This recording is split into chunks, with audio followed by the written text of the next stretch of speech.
Բարի լույս սիրելիներս, նեղությունների մեջ համբերությունը առաքինություն է։ Տեսնենք ինչ ասում է այսօր Պետրոս առաքյալը։ Ծառաներ, ամեն ինչում երկյուղով հնազանդ եղեք տերերին, ոչ միայն բարիներին ու հեզաբարոներին, այլև դաժաններին, քանի որ Աստծուց այն շնորհը, երբ մեկը հանիրավի վիշտ է կրում բարի խղճով, քանզի ինչ երախտիկ կունենանք, եթե մեղանչելուց հետո տանջվեք եւ համբերեք, իսկ եթե բարի գործեք եւ չարչարվեք ու համբերեք, այդ շնորհ է Աստծո մոտ, որովհետև այդ բանի համար իսկ կոչվեցինք, քանի որ Քրիստոս էլ ձեզ համար մեռավ եւ ձեզ օրինակ թողեց, որ իր հետքերով գնաք։ Քրիստոնեական կյանքի մեջ, սիրելիներս, շատ կարևոր է խոնարհությունը, որովհետև այն կամավորաբար է եւ հանուն Աստծո փառքի համար է։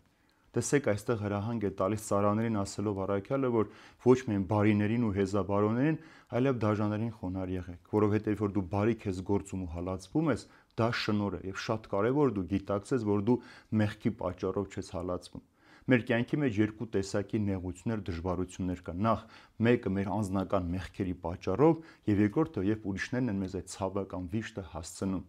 Մեր անձնական մեղքերի համար, երբ որ մենք պատժվում ենք, նեղություններ ենք կրում, սա նաև մեզ տանում է ապաշխարության, այսինքն դու այդ ցավի մեջ, վշտի մեջ, նեղության մեջ հասկանում ես, որ դու ինչ մեղք ես գործել եւ սա քո մեղքի պատճառով է։ Սա շնորհ չէ, բայց երբ որ դու բարիք ես գործում ու տանջվում ես, առաքինությամբ ապրում ես ու հալածվում ես, բարիք ես գործում, ողորմություն ու արհամարվում ես, սա շնորհ է Աստծո կողմից, որովհետեւ սա պարգև Աստծուն, որովհետեւ փորձառությունը մարդուն բերում է համբերության, համբերությունը բերում է հույսին, իսկ հույսը երբեք մարդուն ամոթով չի թողնում։ Հիսուս Քրիստոս ինչու մարդացավ, սիրելիներ, որպեսզի մեզ հասկանա, հաղորդակից լինի, եւ մենք իրեն հասկանանք, որ այս մարմնավոր կյանքի մեջ, այս երկրավոր կյանքի ընթացքում մենք այս նեղության մեջ, երբ որ համբերություն ցուցաբերենք, երբ որ փորձության ժամի մենք խոնարհաբար աղոթքով սպասենք Տիրոջը, Հիսուս երբեք մեզ ամոթով չի թողնելու։ Եվ տեսեք, ասում է Հիսուսը ձեզպես եղավ, որպեսզի իր ճանապարհով գնանք։ Մեծ շնորհ է նաև, երբ որ մարդը ճանաչում է Հիսուս Քրիստոսին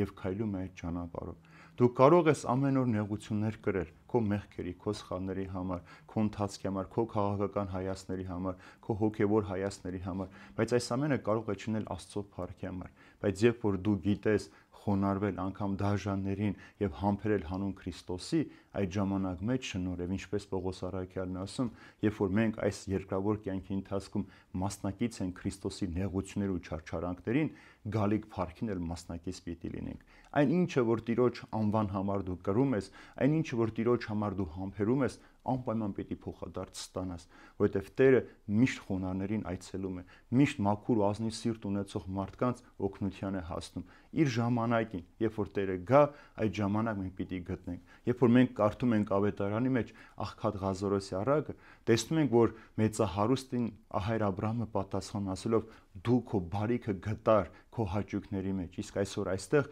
մխիթարության մեջ է Աղքատ Ղազարոսը։ Այնպես էլ մենք այս աշխարհի մեջ, քանի հավատարիմ ենք Քրիստոսի անվանը, քանի քայլում ենք նրա հետքերով, նրա ճանապարհից չենք շեղվում, մենք բազում նեղություններ, դժվարություններ, փորձություններ պիտի ունենանք, բայց այս ամենը մենք պիտի անենք Հիսուս Քրիստոսով, Հիսուս Քրիստոսի համար եւ նրա հետ միասին լինելով, եւ Տերը մեզ պիտի բարձրացրի հավիտենական կյանքին, որովհետեւ նա մեզ համար խաչվեց, թաղվեց, հարություն առավ, որպեսզի մենք հավիտենական կյանքը ժառանգենք։